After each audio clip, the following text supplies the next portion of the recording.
guys, it's Doc Severson. Welcome to Module 3, Finding Your One Thing.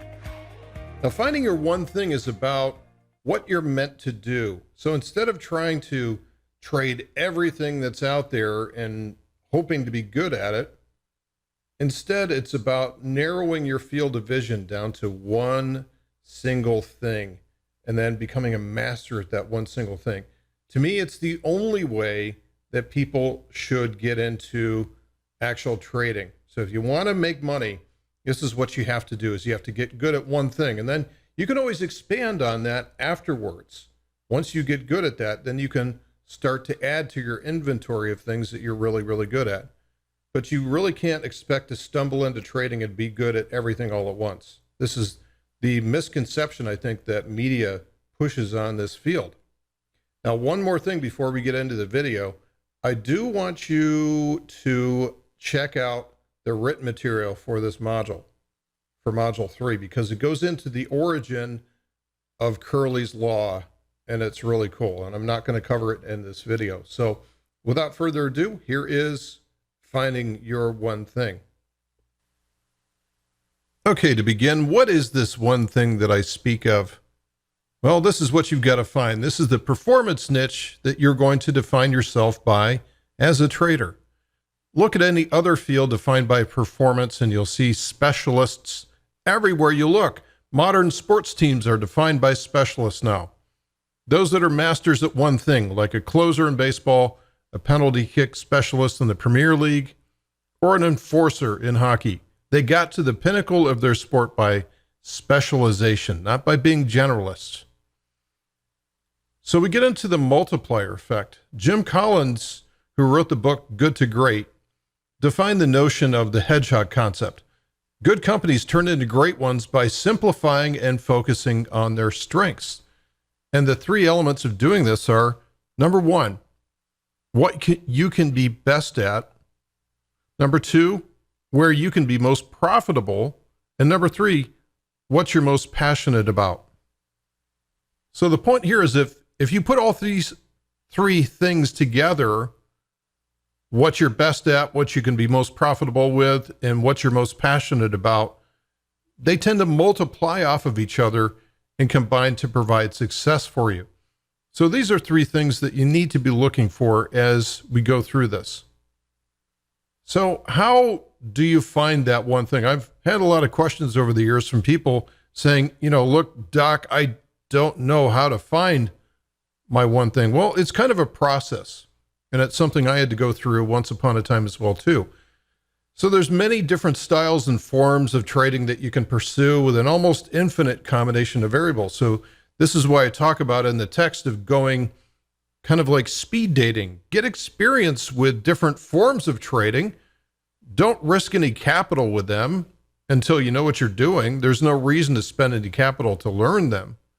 But you can get exposure and experience with lots of different instruments, different time frames, different markets, different strategies. And after going through that process, you should be able to find something that really lights you up.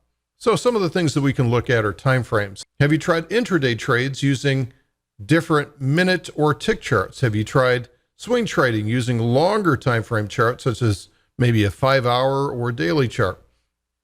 Some people favor quick, short-term snap decisions. These traders might thrive in an intraday environment. These are typically faster, twitchier people.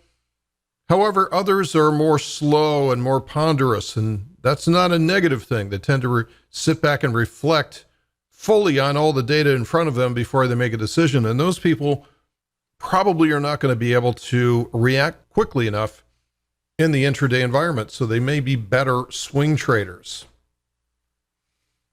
And then there's different markets, and they're not all the same.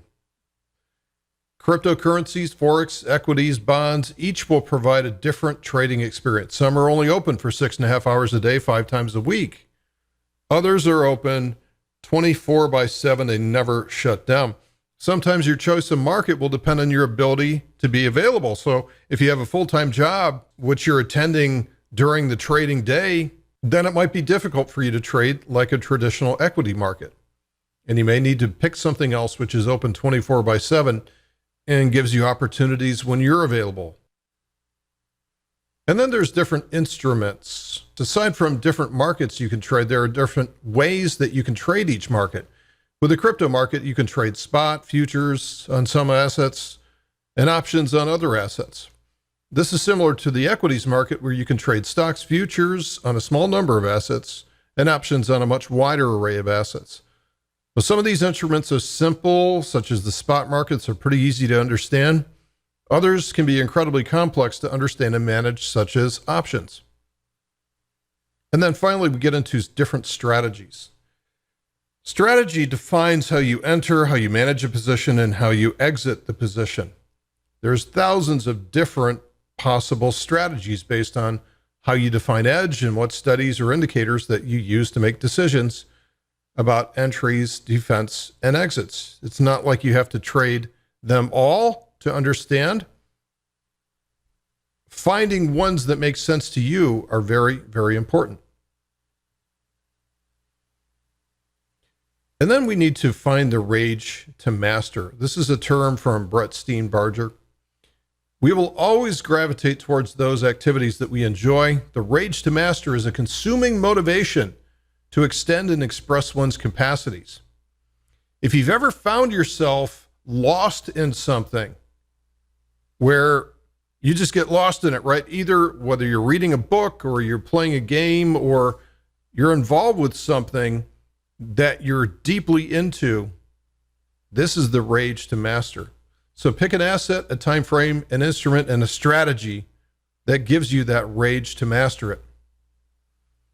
So for more background on this whole notion of finding your one thing, I read Steenbarger's book at an important junction in my career after I'd already picked my one thing, coincidentally.